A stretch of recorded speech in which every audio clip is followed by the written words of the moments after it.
chapter 2 of A Long Walk to Water. All right, so that starts on page 8. And at the top of the page it says chapter 2, Southern Sudan, 2008. Naya put the container down and sat on the ground. She always tried not to step on the spiky plants that grew along the path, but their thorns littered the ground everywhere. She looked at the bottom of her foot. There it was, a big thorn that had broken off right in the middle of her heel. Naya pushed at the skin around the thorn.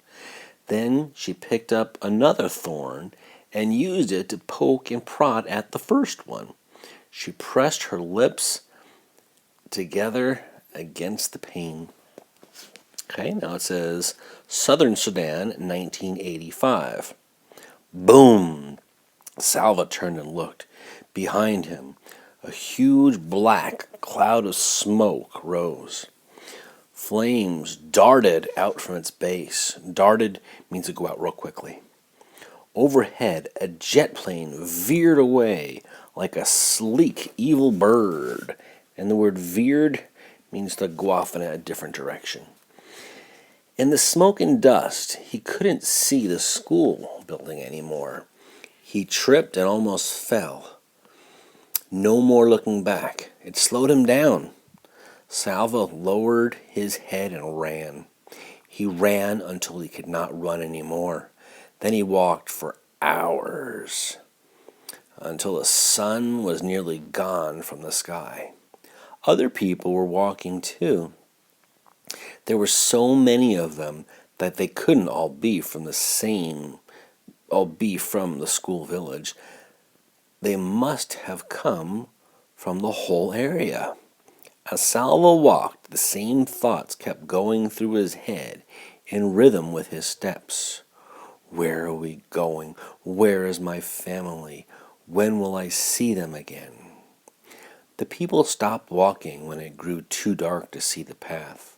At first, everyone stood around, uncertainly, speaking in tense whispers or silent with fear. Then some of the men gathered and talked for a few moments. One of them called out, "Villages!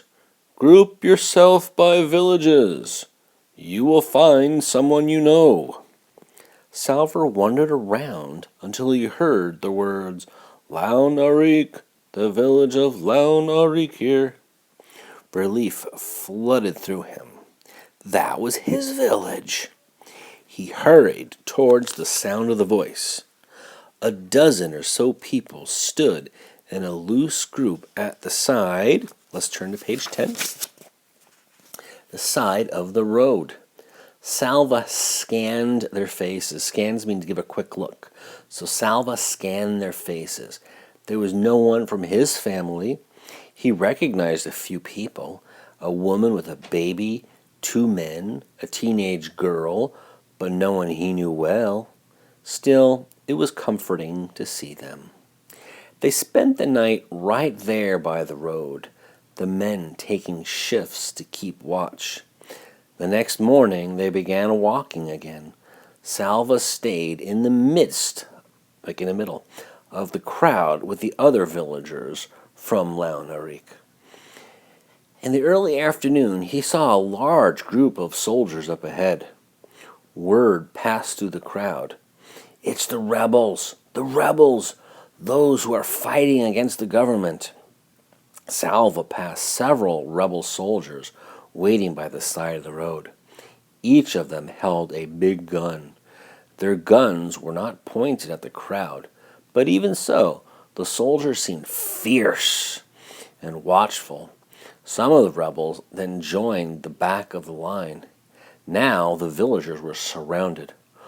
What are they going to do to us? Where is my family? Late in the day, the villagers arrived at the rebel camp. The soldiers ordered them to separate into 2 groups. Men in one group, women and children, and the elderly, that means old people, in the other. Teenage boys, it seemed, were considered men. for boys who looked to be only a few years older than Salva were joining the men's group. Salva hesitated. Hesitated means like, oh, I don't know what to do. I don't want to go. Salva hesitated for a moment. He was only 11, but he was the son of an important family. He was Salva Maywain Dut Arik from the village named for his grandfather. His father always told him to act like a man, to follow the example of his older brothers, and in turn set a good example for Kual. Salva took a few steps towards the men. Hey! A soldier approached Salva and raised his gun. Salva froze.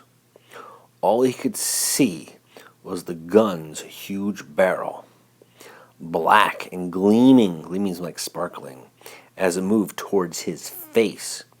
The end of the barrel touched his chin. Salva felt his knees turn to water. He closed his eyes. If I die now, I will never see my friends again. Somehow, this thought strengthened him enough to keep him from collapsing in terror. He took a deep breath and opened his eyes. The soldier was holding the gun with only one hand. He was not aiming it. He was using it to lift Salva's chin so he could get a better look at his face. Over there, the soldier said. He moved the gun and pointed it towards a group of women and children. You are not a man yet. Don't be in such a hurry. He laughed and clapped Salva on the shoulder. Salva scurried over to the women's side. Scurried means kind of like run. The next morning, the rebels moved on from the camp. The village men were forced to carry supplies, guns and mortars, shells, radio equipment. Salva watched as one man protested. That means, no, I don't want to do this. That he did not want to go with the rebels. A soldier hit him in the face with the butt of a gun. That's the bottom of the gun. The man fell to the ground bleeding. After that, no one objected. That means they didn't say, oh, I don't do this. The men shouldered the heavy equipment and left the camp. Everyone else began walking again. They went in the opposite directions from the rebels, for wherever the rebels went, there was sure to be fighting. Salva stayed with the group from Lun Arik.